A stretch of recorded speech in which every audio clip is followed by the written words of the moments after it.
Shalom, boa noite. Eu quero deixar uma palavra no seu coração, uma palavra na sua direção na noite de hoje, que se encontra no livro de Lucas, no capítulo 18, a partir do versículo de número 35. Está escrito assim: Ao aproximar-se Jesus de Jericó, um homem cego estava sentado à beira do caminho, pedindo esmola.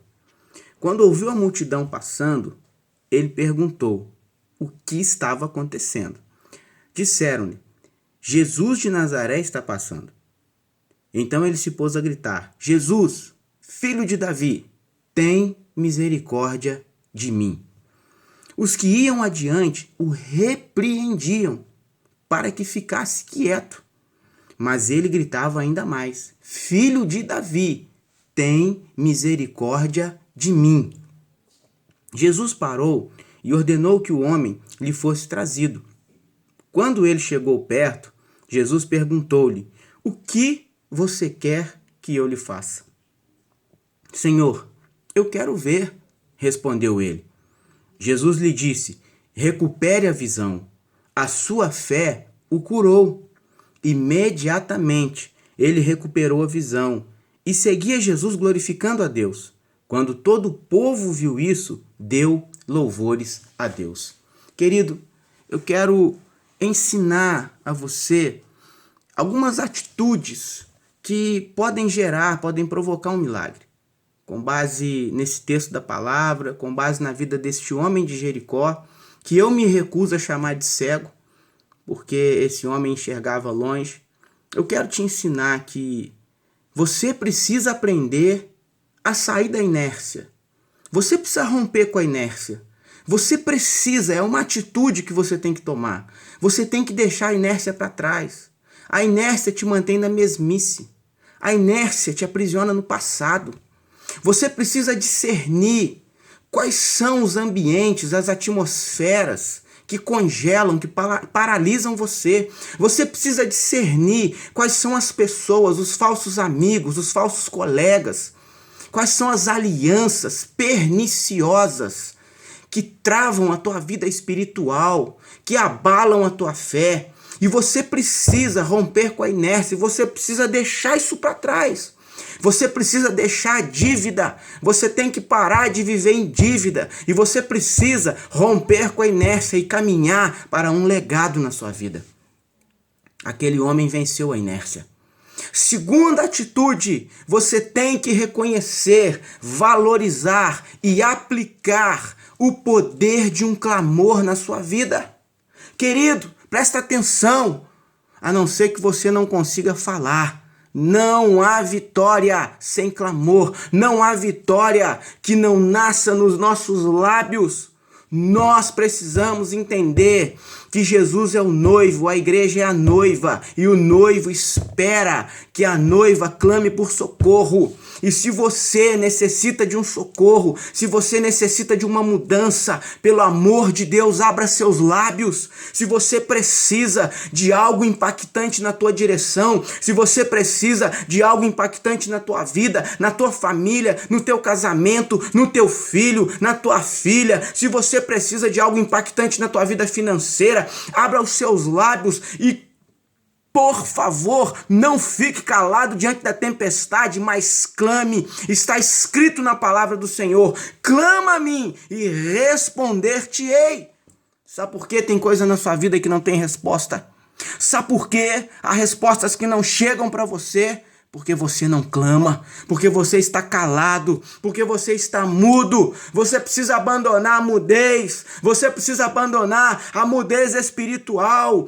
Para de ser um mudo espiritual, para de ser um mudo na oração, para de ser um mudo quando muitos estão clamando. Às vezes você está criticando, às vezes você está se levantando contra, às vezes você clama contra, mas não clama a favor.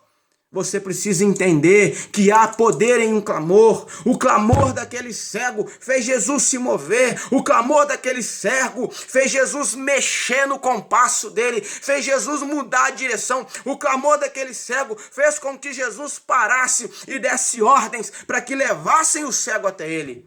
Eu quero te dizer, às vezes você precisa que Yeshua pare e ordene para que te levem até ele. Mas isso só vai acontecer se você clamar.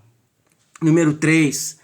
Aprenda a adorar Jesus, aprenda a honrar Jesus. Tem atitudes que honrem ao Mestre, tem atitudes que honrem Yeshua, porque aqueles homens disseram que Jesus de Nazaré estava passando, mas aquele homem que estava à beira do caminho e que até Jesus passar não passava de um mendigo, ele disse: Jesus, filho de Davi. Ele reconheceu que alguém de descendência real estava passando ali. Ele reconheceu que alguém sobre quem havia profecias na direção dele, mas também na direção de Jerusalém, de Israel e do mundo todo, passava naquele lugar. Ele não chamou ele de Jesus de Nazaré. Não era pecado chamar, mas eu quero dizer que quando aquele homem gritou filho de Davi, ele reconheceu nobreza, realeza, ele reconheceu algo acima na vida de Jesus. As pessoas não tinham visto isso ainda, mas ele reconheceu ele como filho de Davi. Você precisa reconhecer que Jesus é o rei, que ele é Deus, que ele é Senhor. Você tem que adorar Jesus para você fazer ele parar para poder te ouvir.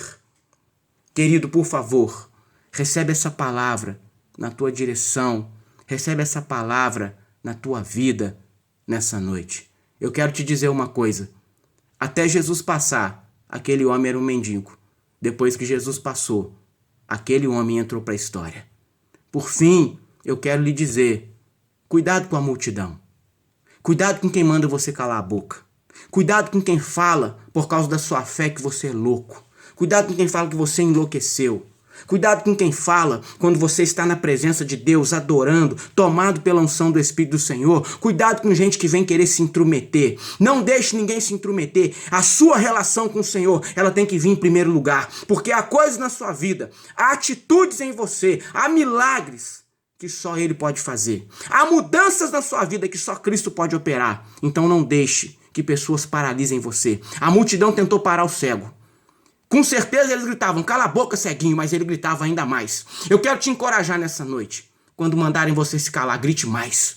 Quando tentarem fechar sua boca, grite mais. Porque quando estão mandando você se calar, o mundo espiritual já percebeu que o teu clamor, a tua adoração fez Yeshua parar. E quando o mundo espiritual percebe que Yeshua parou, ele sabe, alguma coisa sobrenatural vai acontecer. Então, todo enviado de Satanás que até hoje tentou calar sua boca, eu profetizo a ruína desses demônios. Eu profetizo a queda desses demônios. E eu oro para que você seja fortalecido, robustecido, renovado. Eu oro para que o espírito de Geborá, o espírito de fortaleza, desça na tua vida hoje. Seja fortalecido. Tenha coragem de clamar. Tenha coragem de rasgar os céus. Rasga os céus. Rasga os céus com a tua voz. E Jesus vai parar. Ele vai descer na tua direção. Pode ser que hoje mesmo, se você clamar, ele dê ordens para que te levem na presença dele. E quando ele te perguntar o que você quer, seja sincero. Abra sua boca. Se exponha. Se exponha. Aquele homem, quando gritou, ele ficou exposto. Ele ficou exposto. Você precisa aprender a se expor.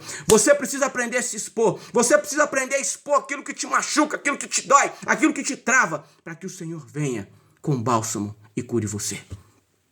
Eu libero essa palavra sobre você. Eu oro para que o Espírito do Senhor visite você agora, onde você estiver. Querido, shalom. Beijo no seu coração. Eu sou o Bispo Daniel, da Comunidade Vida Abundante de Santos Dumont.